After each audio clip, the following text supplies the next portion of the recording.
Hey guys, কি খবৰ আপোনালোকৰ? মই অন্য ভ্লগত আপোনালোক সকলোকে স্বাগতম জনাইছোঁ।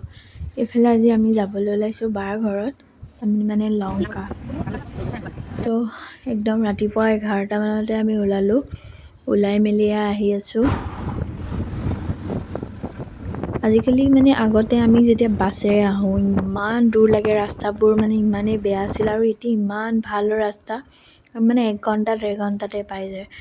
তাৰপিছত ইফালে মিঠাই চিঠাই কিবা কিবি লৈ ল'লোঁ আৰু আহি পাই গ'লোঁ।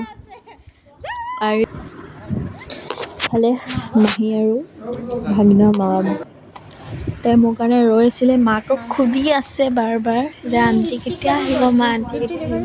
আৰু যেতিয়া মই গৈ পালোঁ ন, তাই ইমান খুচি হৈছে ন। আৰু এইফালে মোৰ ভতিজা, মোৰ কাকাৰ ল'ৰা, তো পেহাইকৰ লগত খেলি আছে, একদম হাঁহি পূৰা। তাৰ হৈছে এতিয়া 2 মান্থ, কিন্তু সি 6 মান্থ বেবীৰ নিচিনা এনেকুৱা মানে কথা ক'ব বিচাৰে, কেনেকৈ দেখিছানে? তাৰপিছত এইফালে চবেই ভাত খাই হ'লেই, ময়ো খাই মেলি উঠিলোঁ।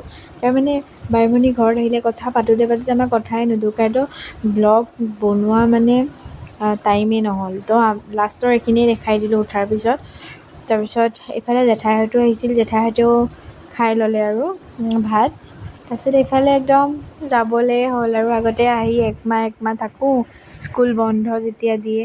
এতিয়া আৰু একদম এদিনতে যাব লগা হৈছে। অলপ টাইম লগ পালোঁ, ইমান বেয়া লাগি আছে। আৰু এইফালে আহি আছোঁ আৰু ঘৰলৈ আহি আছোঁ। নীলবাগানত মানে মই এতিয়া গৈছিলোঁ লংকাত, তাৰমানে লংকাৰ পৰা ৰিটাৰ্ণ হৈ আহোঁতে নীলবাগান পায়। তো নীলবাগানত মোৰ বাই ঘৰ আছে, তো ভাবিলোঁ এবাৰ তাতো সোমাই যাওঁ। তো আৰু এইফালে দেখিছেনে টোপনি। এইফালে বাই ঘৰত যাবৰ কাৰণে মিঠাই চিঠাই কিবা কিবি লৈ ল'লোঁ। তাৰপিছত এখন আমি হোজাই ৰাস্তাটোদি গুচি গ'লোঁ।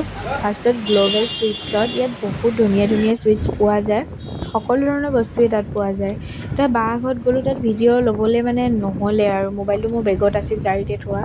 তাৰপিছত অলপ চাহ তাহ খাই মেলি আমি গুচি আহিলোঁ। তাৰপিছত এয়া ঘৰলৈ আহি আছোঁ। ভিডিঅ'টো কেনে পালে শেষত জনাব।